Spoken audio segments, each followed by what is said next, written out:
મારા વહાલા મિત્રો, આ નાના નાના ઉપાયો ખરેખર તંદુરસ્તીનો ખજાનો છે.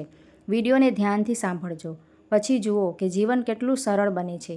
તો ચાલો શરૂઆત કરીએ. ટીપ નંબર 1, જો તમને સતત થાક લાગતો હોય તો દેશી ગોળ ખાવાનું શરૂ કરો.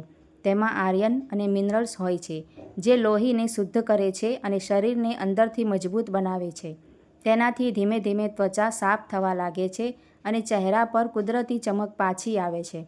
જ્યારે ગળામાં દુખાવો કે ખાંસી તમને પરેશાન કરે છે, ત્યારે કાળા મરી સાથે 1 ચમચી મધ ભેળવીને ખાઓ. તે ગળાને ગરમ રાખે છે અને જમા થયેલા કફને દૂર કરવામાં મદદ કરે છે. તેનાથી થોડા જ દિવસોમાં ગળું સાફ અને આરામદાયક લાગવા લાગે છે. જો તમને કબજિયાત કે ગેસની સમસ્યા હોય, તો 1 ચપટી કાળા મીઠા સાથે અજમો ભેળવીને ખાવાનું શરૂ કરો. તે પાચન તંત્રને મજબૂત બનાવે છે અને પેટને હલકું રાખે છે. ભૂખ પણ સુધરે છે અને શરીર સ્વસ્થ રહે છે. ખાધા પછી તરત જ સૂવું એ ખૂબ જ ખરાબ આદત છે, એટલે આજથી જ તેને છોડી દો. તેનાથી ચયાપચય ધીમી પડે છે અને શરીર સુસ્ત બની જાય છે. ધીમે ધીમે આ આદત નબળાઈ અને અકાળે વૃદ્ધત્વ તરફ દોરી શકે છે. ચહેરાની કરચલીઓ ઘટાડવા માટે ચણાનો લોટ અને તાજી મલાઈ અથવા દહીંનું મિશ્રણ લગાવો. 20 મિનિટ પછી તેને ધોઈ લો. તેનાથી ત્વચા પર ચમક આવે છે અને તાજગી અનુભવાશે. નિયમિત ઉપયોગથી ચહેરો યુવાન અને ચમકતો દેખાશે. જો તમારી આંખો થાકેલી હોય અથવા બળતરા થતી હોય, તો ગુલાબ જળમાં રૂને પલાળી રાખો અને તેને તમારી આંખો પર થોડીક વાર માટે રાખો.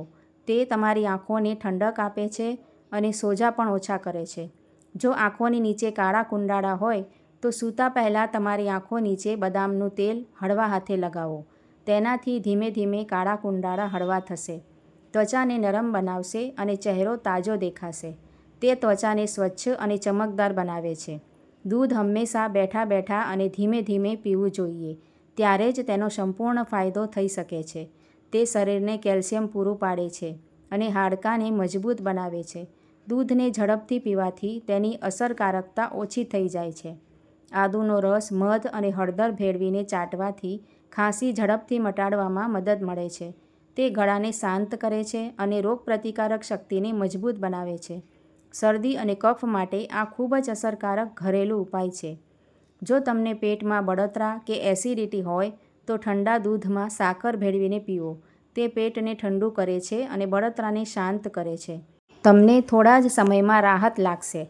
આખા દિવસમાં એકવાર દરરોજ અડધી ચમચી જેટલા તલ ચાવવા ખૂબ જ ફાયદાકારક છે. તલ કેલ્શિયમથી ભરપૂર છે, જો હાડકાંને મજબૂત બનાવે છે. લાંબા સમય સુધી તેનું સેવન કરવાથી શરીર મજબૂત બને છે. ખજૂર સાથે દૂધ પીવાથી ધીમે ધીમે એનિમિયા દૂર થાય છે. તે શરીરને મજબૂત બનાવે છે અને નબળાઈ ઘટાડે છે. નિયમિત સેવનથી ઊર્જા જળવાઈ રહે છે અને શરીર અંદરથી વધુ સારી રીતે કાર્ય કરવાનું શરૂ કરે છે. દૂધ સાથે બદામ ખાવાથી પણ ફાયદો થાય છે અને યાદશક્તિ મજબૂત થાય છે. તે તાત્કાલિક ઊર્જા પણ પૂરી પાડે છે. તે બાળકો અને વડીલો બંને માટે ખૂબ જ ફાયદાકારક છે. નાળિયેર તેલ અને એરંડા તેલનું મિશ્રણ વાળમાં લગાવવાથી વાળનો વિકાસ થાય છે. તે મૂળને મજબૂત બનાવે છે અને વાળ જાડા કરે છે. નિયમિત ઉપયોગથી વાળ ચમકદાર બને છે. સૂતા પહેલાં રૂમમાં મીઠું પાણી રાખવું એ મચ્છરોથી બચવાનો એક સરળ રસ્તો છે. તે મચ્છરોને દૂર રાખવામાં મદદ કરે છે. તે એક સરળ ઉપાય છે, પરંતુ ખૂબ જ અસરકારક છે. શેકેલા ચણા અને ગોળ ખાવાથી સાંધાના દુખાવામાં રાહત મળે છે. તે શરીરને મજબૂત બનાવે છે અને હાડકાંને મજબૂત બનાવે છે. દરરોજ થોડું થોડું ખાવાથી ખૂબ જ ફાયદાકારક છે. શરીરને શક્તિ મળે છે. તે હાડકાંને પણ મજબૂત બનાવવામાં મદદ કરે છે અને કરોડરજ્જુને પણ ટેકો આપે છે. તુલસીના પાન ચાવવાથી પેશાબ દરમિયાન થતી બળતરા ઓછી થાય છે અને શરીર સ્વચ્છ રહે છે. તે ચેપ ઘટાડવામાં પણ મદદ કરે છે. દરરોજ તેનું સેવન કરવાથી ઘણી સમસ્યાઓ ટાળવામાં મદદ મળે છે. જો તમને મુસાફરી દરમિયાન ઉબકા કે ઉલટી આવે છે, તો નારંગી ખાઓ. તેની સુગંધ મનને શાંત કરે છે અને ઉલટી થતી અટકાવે છે. તે મુસાફરીને આરામદાયક અને સરળ બનાવે છે. હંમેશા તમારા દાંતની બંને બાજુથી ખોરાક ચાવવાનો પ્રયાસ કરો. એક બાજુ ચાવવાથી ચહેરાના સ્નાયુઓ અસંતુલિત થઈ શકે છે અને તમારા ચહેરાના આકારને અસર થઈ શકે છે. તમારા ફોનનો ઉપયોગ કરતી વખતે તમારી ગરદનને વધુ પડતી વાળવાનું ટાળો. ફોનને આંખના સ્તરે રાખો. તે તમારી ગરદન અને ત્વચા પર તાણ અટકાવશે. જો તમને તડકામાં નીકળવાથી માથાનો દુખાવો થાય છે તો તરત જ ઠંડી જગ્યાએ જાઓ.